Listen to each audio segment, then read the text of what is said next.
So you're wondering how I get those really nice smooth clips with a GoPro Hero 7 Black. That's what we're going to discuss today. I'm going to go over how I use, you can see my helmet right back there. I'm going to go over how I set up my camera on that, as well as some basics on what sort of cameras you should carry if you're planning on doing this YouTube thing, whether it be in the mountain biking, cycling, skateboarding, wherever you fit in that action sports and outdoor lifestyle. I'm going to talk about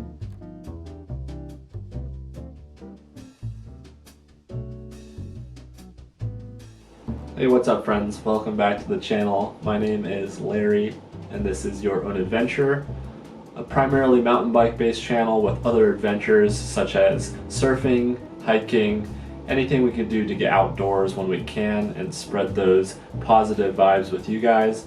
And we try to do reviews of all sorts of products, whether it be mountain bike related or anything that has to do with the outdoor lifestyle. So today I'm doing a video that is very requested from a lot of you. So I'm going to talk about my basic camera setup that I would suggest for anyone who is trying to get into the mountain biking YouTube thing, or maybe you're just into an action sport like skateboarding, surfing, rock climbing, whatever it might be. These cameras will all work for you, and I think all of the accessories and all those extra little electronics that I have in my kit will work for you as well. So let's get to it. I'll show you my helmet first, and then we'll talk a little bit about what I think is good for accessorizing and uploading videos to YouTube for the average content creator.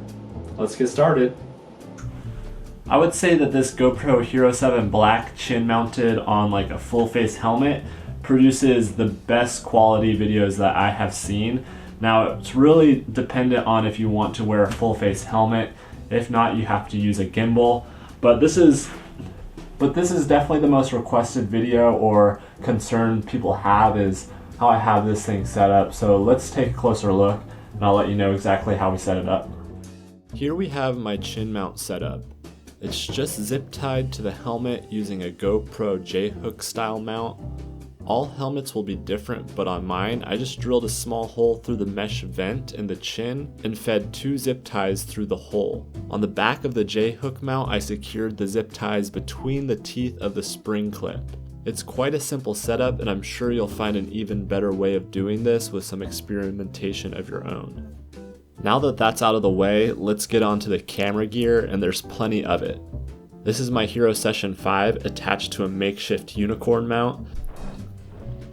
I use the Session 5 camera for secondary shots and in places I don't want to sacrifice my primary GoPro Hero 7 Black.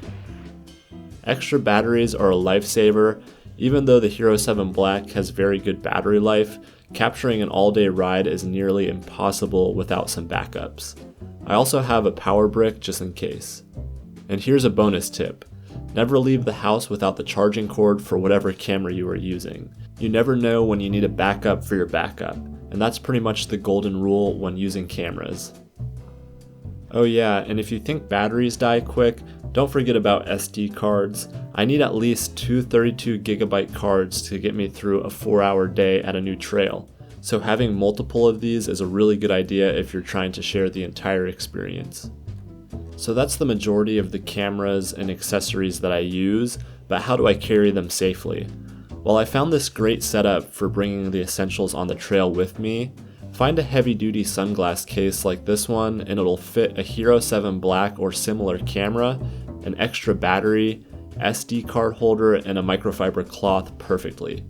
I throw this in my fanny and I don't have to worry about digging around for things, and when I'm done recording I can keep my camera safe, well, for the most part. And when I'm packing all my gear, I throw it into this small Pelican style camera box, and it carries all these accessories perfectly. It even has those small foam cubes that you could tear out and make perfect fits for your camera gear. It's small enough to put in a camelback if you want more possibilities on the trail, but it can also be stashed under your car seat if you only need one camera for the day. You might also find that the footage with your action camera isn't quite as stable as the GoPro Hero 7. If this is the case, you'll need a gimbal. From my experience, they are not very fun to ride with and take some tinkering to work well with certain cameras. But if you want that buttery smooth footage, the gimbal is still the best option. I personally have come up with a way to ride without one, but it's only possible with the new technology inside of the GoPro Hero 7 Black.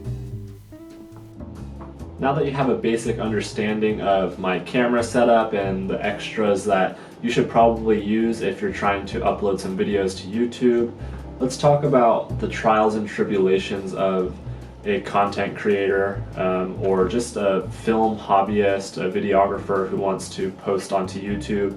And there are some differences. Maybe you're brand new to it, so you can relate to these things. Just depends on where you stand in the world.